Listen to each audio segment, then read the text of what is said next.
welcome to Cannabis Tech Talks. This is Charles Warner, and I'm here with a very impromptu media roundtable at the Cannabis Science Conference. And we're super excited to chop it up with you for, about 10 or 15 minutes and just talk about the state of the state with media, the conference here, and of course, maybe some new products to be looking out for in the future. With that being said, if everybody here could just kind of introduce yourselves, and then we'll jump right in. Great.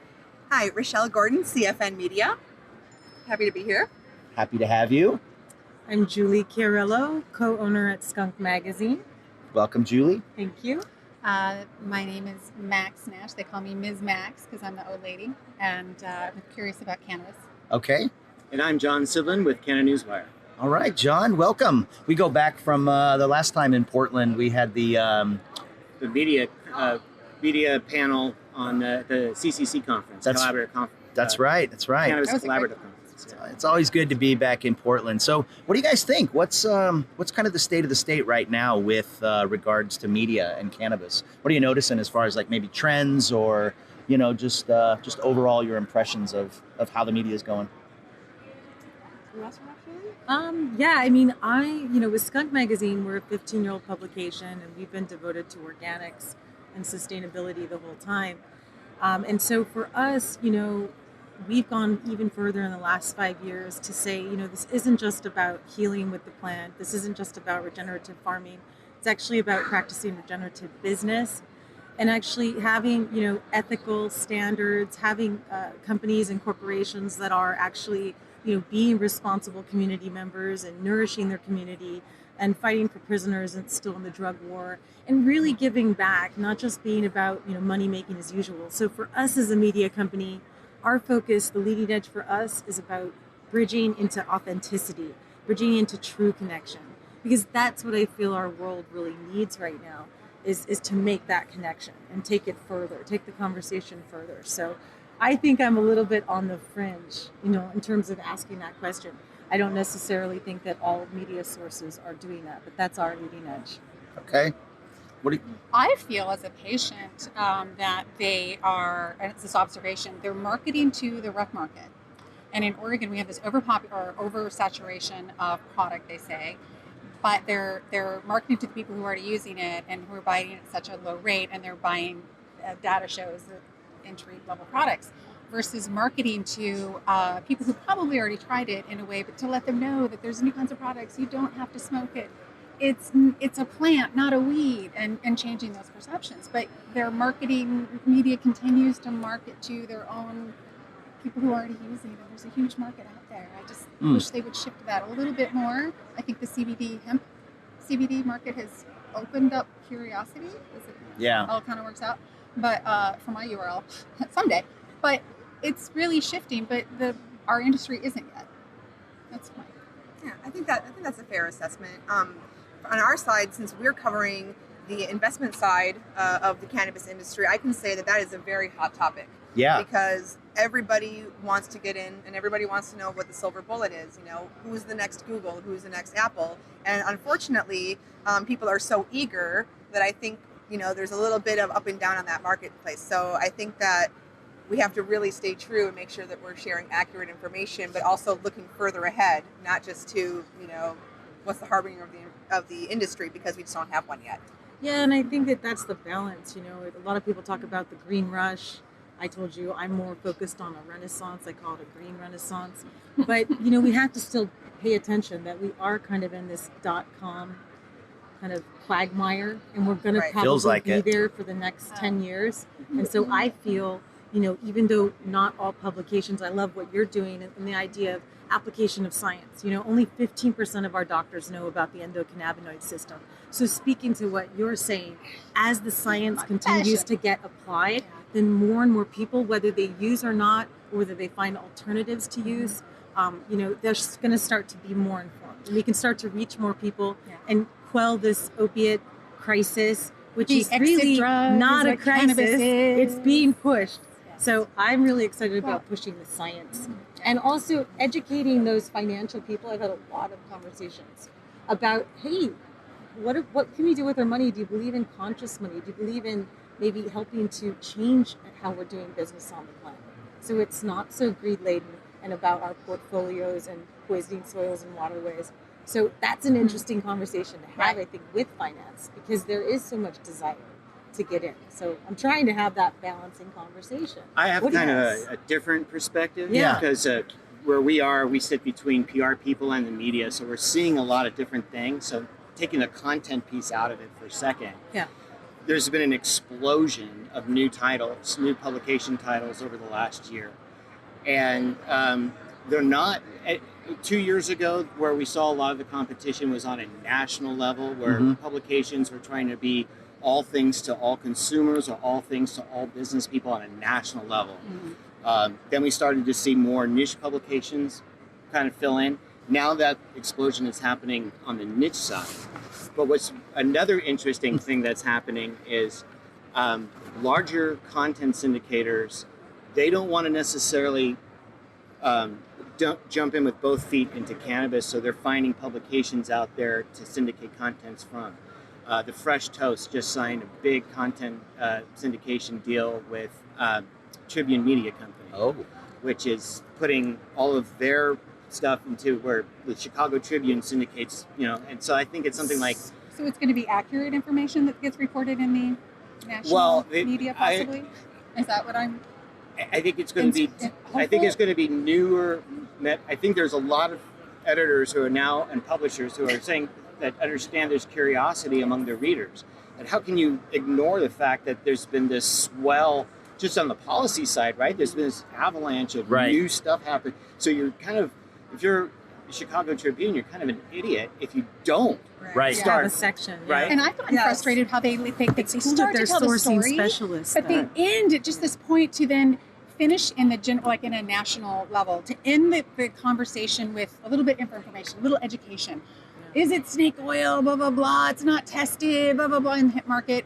However, they could end that sentence with, if you are in a state where there's a medical or recreational and there are testing, you can support standards, that is where they are starting. They can start that it's not all this scary. Actually, the dispensaries are a better choice right now to buy your CBD only, which is that hint. And I get so frustrated. I get so frustrated how they end that sentence at national.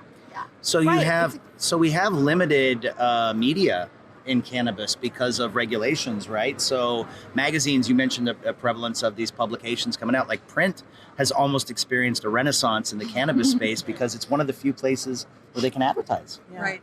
So that means we have an obligation or a responsibility, as the media, as one of the dominant forms of media in the cannabis space to get it right. Well, Charles, let me ask you this question. Yeah.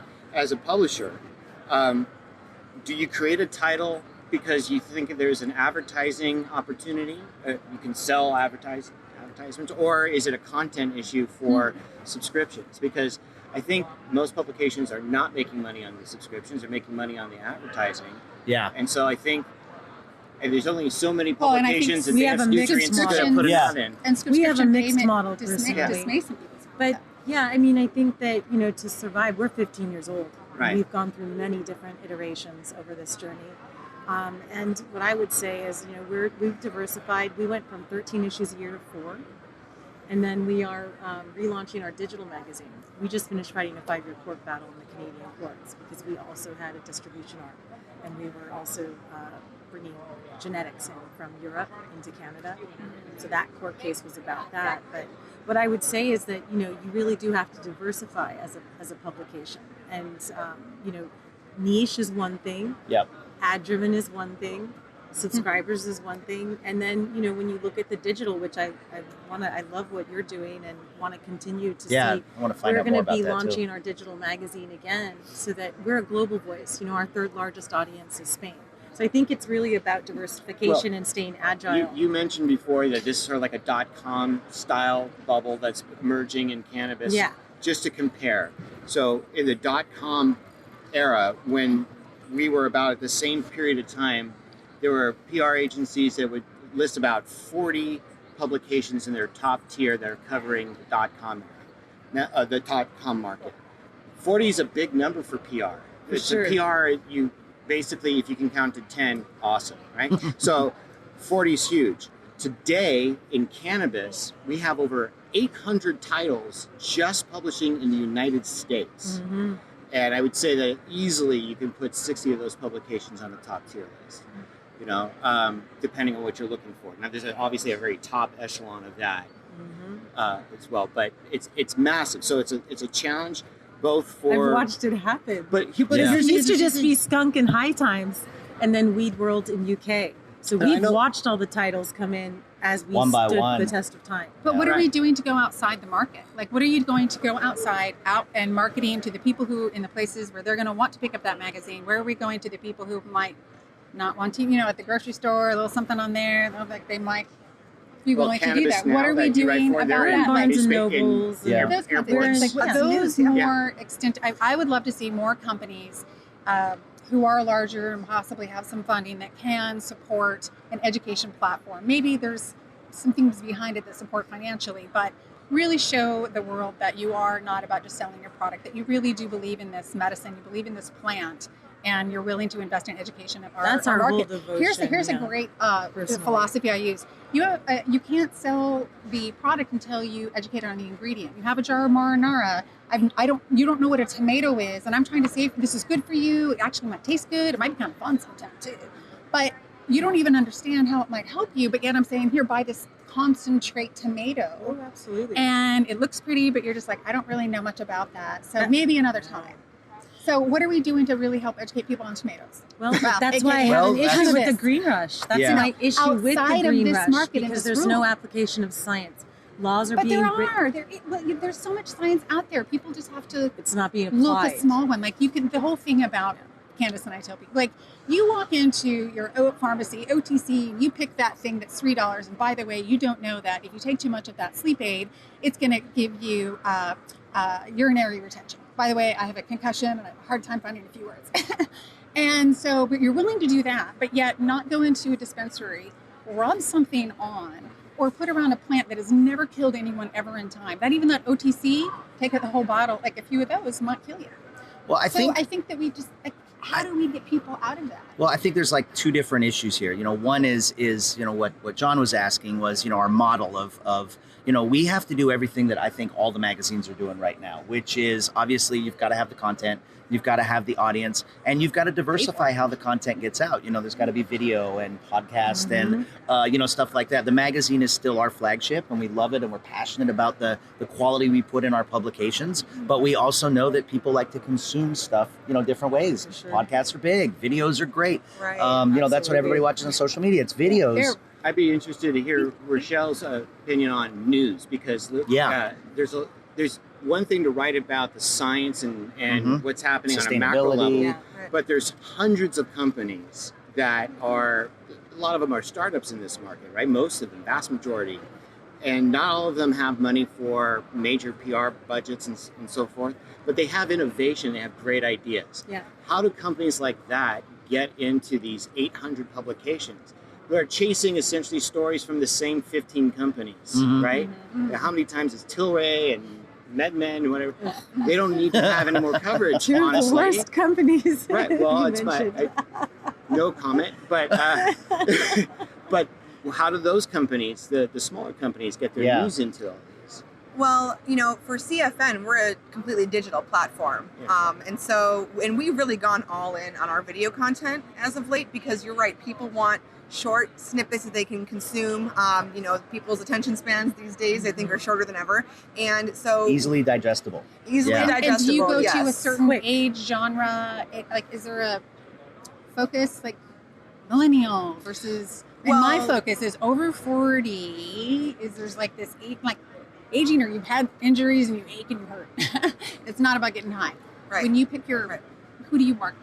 Well, CFN's target audience would be accredited investors in the space, and then entrepreneurs and a B2B sort of side. But we do have a component of our business model that is an agency component doing investor relations. So companies who are considering going public might engage us in that sense, or companies who are startups who would love to come to a conference like this, but it costs, you know, an arm and a leg to fly everyone out and present, and not everyone can afford to go to an ArcView show to pitch. But perhaps you can make a quick 60-second, 2-minute pitch video to send to potential investors and find that on our website or our channels or anywhere else. And, that could lead to a deal.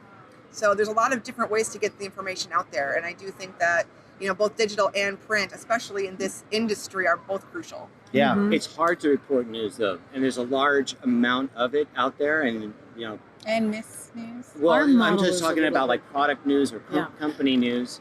And I think that there needs to be a vehicle in the media for, you would imagine something like MJ Biz Daily. But they're focused on more of the upper end of the market.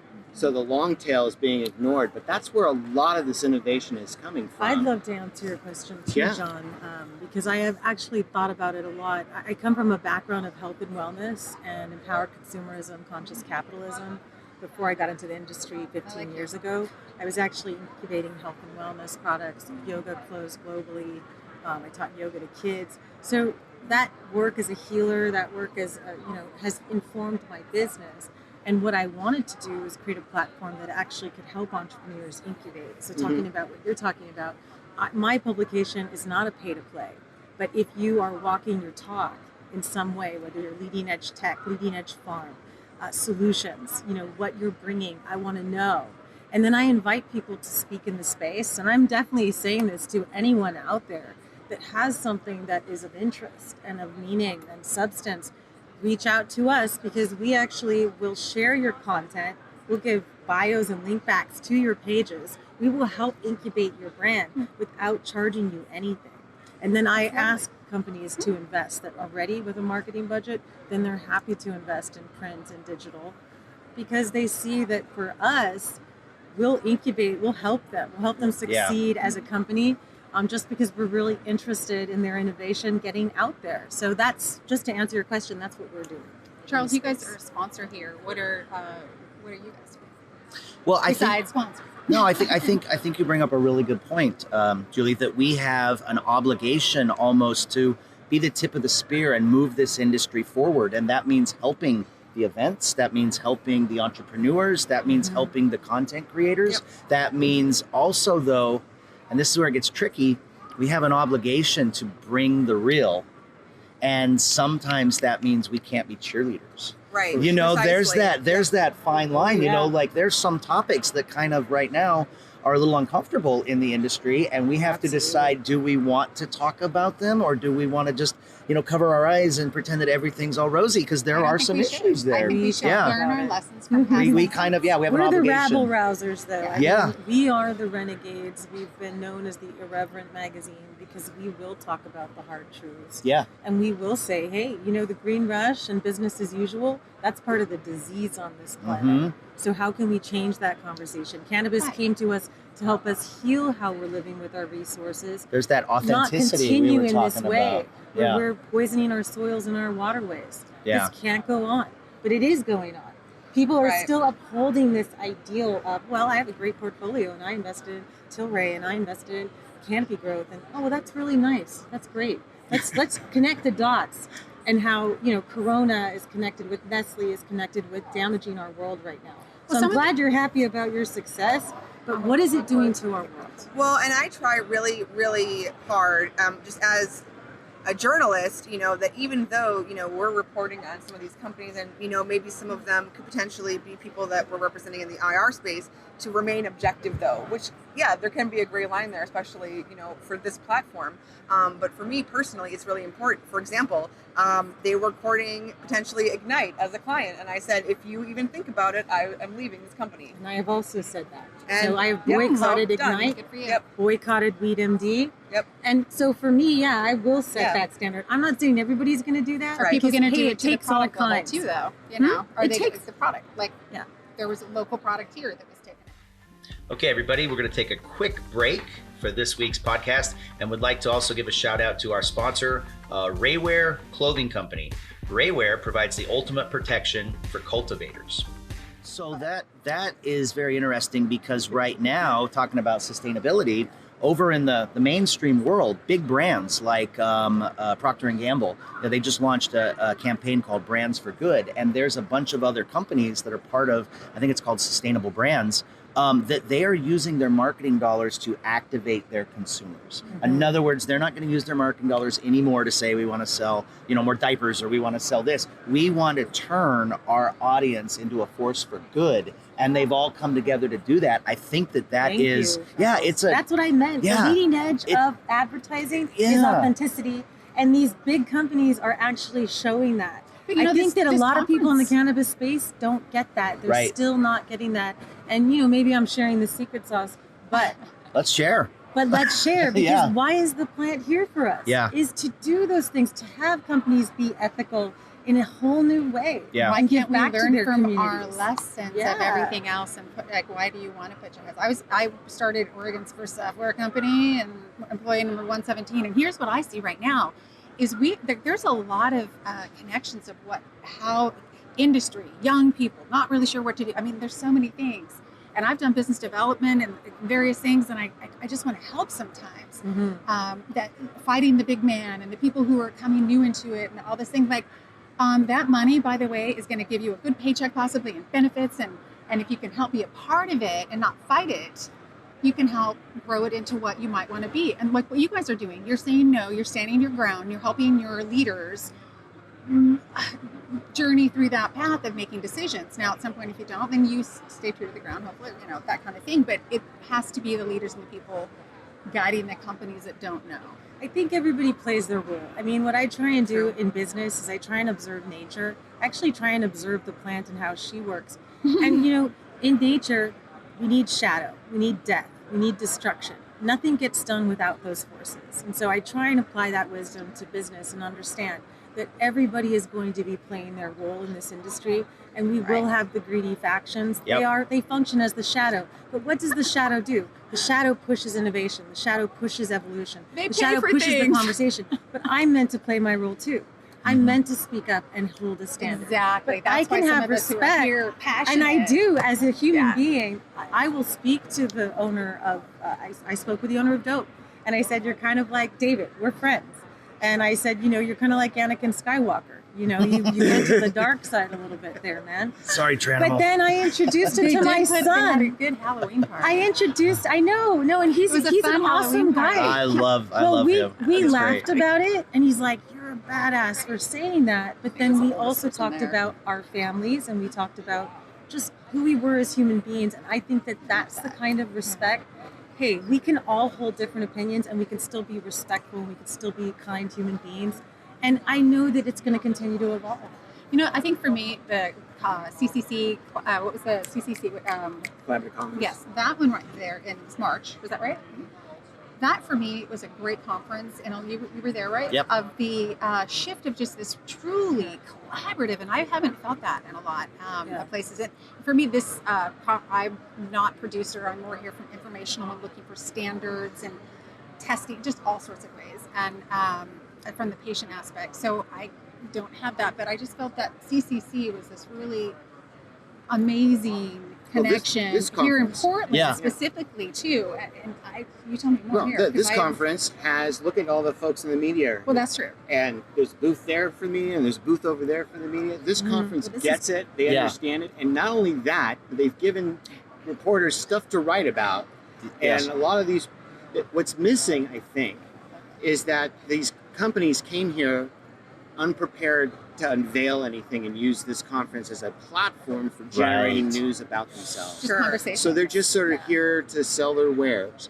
But given the fact that there's so many reporters that were registered here, these companies should have come prepared to make an announcement. And give reporters a reason to want to write about them. And that's a missing piece also in the media landscape. I think that's a really important point because especially in the area, now if we flip from the editorial to the advertising side, there's a lot of confusion amongst the advertisers, especially in the B2B cannabis space. And I've talked to a lot of them, and they're like, because they can only do print and events, and there's some video and stuff that they can do or whatever, but they're kind of limited too. And they're always like, how do I know if my marketing is working? They're like, I'm placing these ads, I'm going to these events. How do I get an ROI? And I'll tell you, and I think it goes back to what you just said, is that you can't just place an ad. You can't just show up to an event. You have to activate. It's multifaceted. You've got to Yes, get some people to absolutely. help you, get those magazines, get the events, get 100%. the journalists, get friends. And like you said, bring something to the table, because we're chomping at the bit to tell some great stories. Yes. But you can't just place an ad or just show up and expect to cross your arms Heck and, you yeah. know, But the deals those roll people People in. know Yeah. about No. QR codes, the magic of QR codes, Well- and then the ability to track like every person if you want. And they don't have to take a piece Yeah. of paper. It's sustainable. You can go to your website. You can capture your data that people, you know, then sell and Data- use. data's to the give new you oil. The data guy, you know. So much intro. data. I'm going to skip back to the other thing. All right. So Josh Crosney Yeah. gets it. He understands media, but, and this is not if, you know, Josh, if you're listening, this is not a whack at you. I think that when this show is remembered, it'll be remembered for Olivia Newton-John. Yeah. And But Amazon. that's not unimportant. No. Fran Drescher good. was We saw her the at part of it Denver last year, right? Yeah. That's what people remembered, and it brings people to this event. But it's not necessarily communicating. It's communicating a story of the industry and why we're all here. Her story is important, but it's not their stories. It's just the prologue, Yeah. right? So, what brings the TV cameras onto the show floor to meet with all of these companies and learn about why these companies are important in the ecosystem? That's kind of a missing piece, also. Mm. Well, and I think that's when I went around as a patient. Like I was going like, I kind of don't know what you do, but what I like, oh, you're killing powdery mildew. I'm going to read this across. So I know as myself, I then like, okay, I can have faith that these growers and producers, they're killing the powdery mildew with these equipment here. And so when I go back and educate, like, yes, they have standards. They're trying to create these, like these terpenes. They're trying to, and so creating layman's terms to all the people who don't know. So for me, a lot of people have been super helpful of kind of like layman's term in it for me of how I can then translate that back of where I can fit into it. You So just I coined will a new say expression, that. layman's terming. Layman's term. Oh my God, I've come up with some really good ones the other day. My concussion brain, I was trying to say the word, like the person had a chiseled physique and I was trying to explain them and I couldn't come up with that word. So they're now called strong face. So But I magical wanted concussion to get, words. you know, back and to your point, CBD. John, is that I think that companies in the space to actually survive this .com bubble that we're going to go through over the next 5-10 years, because there's going to be different implosions, I believe. Yeah. And Definitely. I do think that for companies, it is about understanding that every event has 15 to 20 different opportunities for them, and to assess those properly and to understand, you know, what is the low-hanging fruit, for instance, here. Yeah, they could be incubating themselves in a way where they're not just waiting for that next person to walk up and be interested, but be multitasking, Mm-hmm. which is what us, you know, we're doing in the media. We've had to stay agile. We've had to understand. It's not just doing one thing. It's not just doing a great print magazine. It's Right. doing 7 to 10 amazing things where Yeah. you're doing this multifaceted approach of engagement, and it's really dynamic. And that's the same thing that companies have to do. Yes. So we're helping them understand that.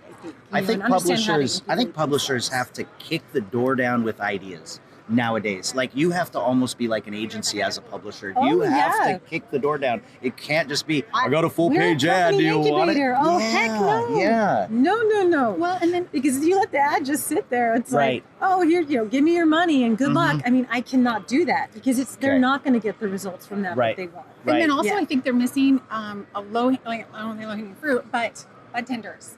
They're paid $15 an hour. They don't have a lot of money. And I'll use an example in Oregon. We have the Oregon OCA, Oregon Cannabis Association, and ORCA, and they are both. Well, OCA is coming out with an industry membership. You can still attend, but so many bud tenders don't know it's even there. Honestly, their company is probably a company, and they don't know to come and get a free class on the art of compliance, how to say things. You need to do further in that. Is there something that your magazines kind of focus on those areas specifically?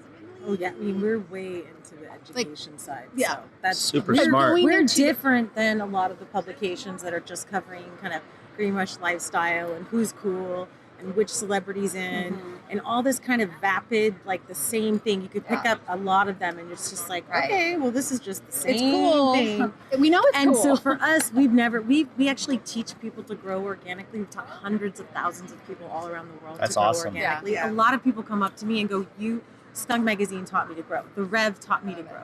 And then also genetics. We educate people on genetics. So when you pick up our magazine, we want you to set it down having learned something, having benefited in some way.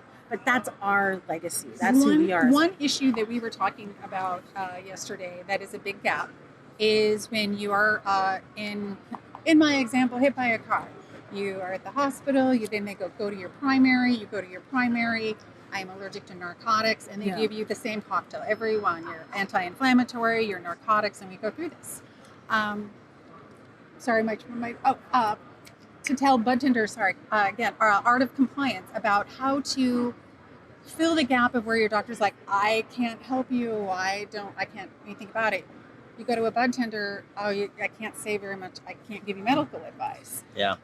There are some people who are teaching art of compliance, and realistically, it's just more. I think Colorado just made it where doctors can prescribe cannabis for pain. Right. So it's a state by state. Bring your doctor the science. I tell everybody, tell them about their endocannabinoid system, because most doctors are actually angry that in 1992 this was discovered by Robert Mitchullam, and for some odd reason, because of the corruption and greed that plagues the medical society, that they have stopped this information being taught to doctors and nurses. I was more the bud tenders of how they start to learn to fill the gap of, here's a way of how you say to use this product, this tincture could be put on a tampon and help for PMS, menopause, any other pain. This is how it has been used. And people can make their own assumption. You're not giving that medical advice on the art of compliance. Well, here's how things are used. Skip that. They're just left in the middle. They're just left in the middle. Skip the bud tenders. Go right to the patient. Then how do we get people to get there? Well, that's the thing, is there's a lot of that's part of the problem. There's too many publications, and they're all, where are the true experts, and how do you get people to become more of an advocate for themselves with information that... I was so grateful. I have the knowledge of and people have just through myself ooh, I'm going to go to conferences on my own dime, by the way. No company is paying me. This every class that I go to is my own, and right now I don't make much either. So it's about that self-investment of your knowledge and your education, and I just become passionate and inflamed when I've learned about the political. That's what has sent me to move this forward. So let me ask you this, because we gotta kind of wrap it up here. Where do you see it going? Moving forward, because I think we've touched on some really important things here, and I just really appreciate all of your perspectives and your expertise you've brought together. This is fun. Mm-hmm. What do you see kind of around the corner, or with regard to media and communication and stuff like that? What are you guys excited about, or anything new? You want to go, Rachelle? You haven't spoken in a moment. I can say for our side, the M&A activity and the public market activity in cannabis is exploding, and whether that is a good thing or a bad thing at this point remains to be seen. I do think that there are some extremely high valuations coming out that are premature to say. Bananas. So I would say, we're just going to continue moving forward and bringing the people the information that they need and to make their own decisions and do their own due diligence. Yeah. And I think that through a collaborative effort, through the different types of publications, from our end to the Skunk side, we're covering a lot of different ground, but you have to make sure that you're paying attention to all the different sources, not just one or the other, because there's always at least two sides to every story. Absolutely. There's a million ways up the mountain. I would say for us, the leading edge for us is going to keep on bringing out the unsung, the unseen, the unheard in this evolution. And that's our function, which I'm very pleased with, because that's our part. That's our contribution to say, hey, we want a bigger table. We want all the voices at the table, and we want it to be authentic. We want to make the real connection. We want to actually have excellence in business that is ethical at the same time. And so we're going to keep on having that conversation and keep on bringing lots of different voices. And I'd love to speak with you, Rachelle. I know we're going to talk, Charles, about how we can keep on filling in finance, tech, science, because this is a full and multifaceted expression. It hits every area of our world, just like Jack Harrer said. Yeah. That, hemp and cannabis are here to actually not only transform and heal our bodies, but really transform how we do business. And I think that's the most exciting part of what we're doing. What do you think, John? I think there's going to be entropy. We should all brace ourselves in the media for that. There's going to be entropy. So absolutely. There are too many trade shows. I think the trade shows that learn how to work with the media will survive, and those that don't will wither away because no one's going to really know about them other than their own little cadre of people. Same with the media. There's just 800 titles is way too many. That'll probably shrink down to 200 in the next couple of years, next 18 months. And I think that there will be people who are specialists that know how to write, like Rachelle, who has a following of people and can freelance to other publications. And I think you'll be in demand for those 200. We'll have larger audiences who will then be able to pay for better writing, and that will continue. Actually, that entropy will continue, and we'll see more of a normal media landscape. We don't need that many publications. Right. We need to have at least a few that compete with each other so we can get good content. Right. Absolutely.